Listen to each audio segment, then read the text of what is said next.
দেখেছেন কাবা ঘর মা আমিনার দিকে ঝুঁকে পড়েছে। এটা লক্ষ্য করে মা আমিনা মনে মনে অনেক চিন্তিত হয়ে গেল যে আমি মনে হয় কাবা ঘরের সঙ্গে কোনো বেয়াদবি আচরণ করে ফেলেছি, নয়তো আমি এসেছি কাবা ঘর তওয়াফ করবার জন্য, কাবা কেন আমার দিকে ঝুঁকে পড়েছে। কান্নাকাটি শুরু করে দিছে। এদিকে কাবা ঘর বলে, মাওলা রে, আমি মা আমিনার দিকে ঝুঁকে পড়েছি, এর জন্য মা আমিনা নিজেকে দোষী সাব্যস্ত করছে। মাওলা, তুমি যদি এই মুহূর্তে আমার মুখের জবান তুমি মানুষের মতো করে দিতে, তাহলে আমি মা আমিনার সঙ্গে দুই একটি কথা বলতাম। সঙ্গে সঙ্গে কাবা ঘরের মুখের জবান খুলে গেল। কাবা ঘর আমার মা আমিনাকে ডাক দিয়ে বলতে লাগলেন, মা আমিনা, আপনি দুঃখিত হবেন না, আপনি চিন্তিত হবেন না।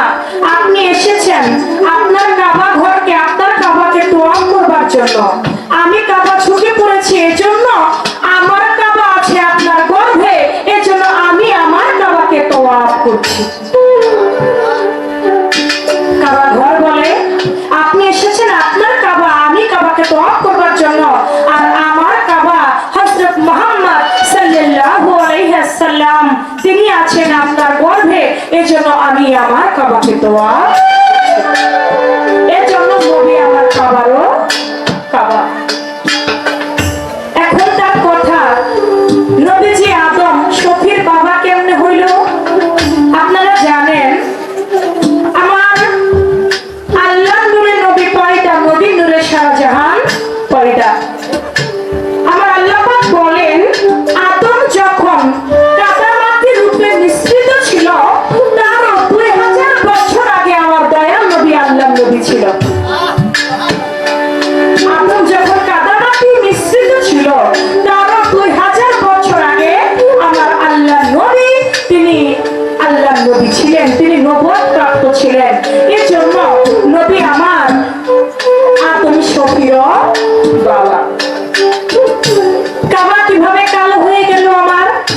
দেখেন, কাবা ঘরে যে পাথর হযরতে আসওয়াদ যেটাকে বলে, সেটা কিন্তু আগে কালো রং ছিল না, সে ছিল কি দুধের চেয়েও সাদা ছিল। কাবা ঘর আসওয়াদ পাথর, সেই পাথরটা হাজীগণের চুম্বনে পরশ পেয়ে চুম্বন করতে করতে হাজীদের জীবনের গুনাহ সেই পাথরের উপর পড়ে সেই পাথরটা পর্যন্ত কালো হয়ে গিয়েছে। শুধু তাই নয়, নবীর প্রেমে আসওয়াদ পাথরও কালো হয়ে গিয়েছে। এ ছিল প্রথমে 3টি কথা জিজ্ঞেস করেছে, আমি জবাব দিয়ে দিলাম। গান করেছেন বড় ভালো, মন সদাগর সদাগর থাকিতে বেলা, আমার মন পাগেলা, দিন ফুরাইলে ভেঙে যাবে এই রঙের মেলা। গানটার মধ্যে শুনলাম, যে পাতিলের রাইন দেখাইবা সেই পাতিলের নাই তলা। এই গানটা হলো দেহ তত্ত্বগান। আমার আল্লাহ পাক আমার এই মানব তরিটা দিয়েছে, এটা 16 আনায় পরিপূর্ণ করে দিয়েছে, 1 আনাও কম দেয় নাই। আবার আপনার থেকে 16 আনা মালিক বুঝে নেবে। 1 আনা যদি কম হয়, আমার আল্লাহ পাক কাউকে রতি মাসাও ছাড় দেবে না। তা আপনার কাছে আমি জানবো, 16 আনা ধন দিয়ে আল্লাহ পাক আপনাকে দুনিয়ার মধ্যে পাঠাইছে, আপনার যে পাতিলের তলা নাই, এই তলাটা আপনি কোন জায়গায় গিয়ে ক্ষয় করছেন? এই পাতিলের তো তলা আমার আল্লাহ পাক দিয়েই আপনাকে পাঠাইছে, কিন্তু তলাটা খুলছে আপনার কোন জায়গায় গিয়া? সে জায়গাটার নাম কি? এর কারণ কি? আর মানব দেহটা আমার আল্লাহ পাক 16 আনা দিয়ে পরিপূর্ণ করে পাঠিয়েছে। 1 আনা কম হইলে আমার আল্লাহ পাক হাসরের মাঠে তার এক নাম হবে ওয়াহিদুল কাহার। তিনি কঠিনের থেকে কঠিন হয়ে সেদিন বিচার করবে। আপনি বলবেন যে 16 আনা দিয়ে আল্লাহ পাক আমাদেরকে দুনিয়ায় পাঠিয়েছে, সেই 16 আনাটা কি? এই একটা কথা আপনার কাছে আমার, যেহেতু মা জোড়া গান, একটা কথা গানের থেকে রাখা যায়, তাই আমি আপনার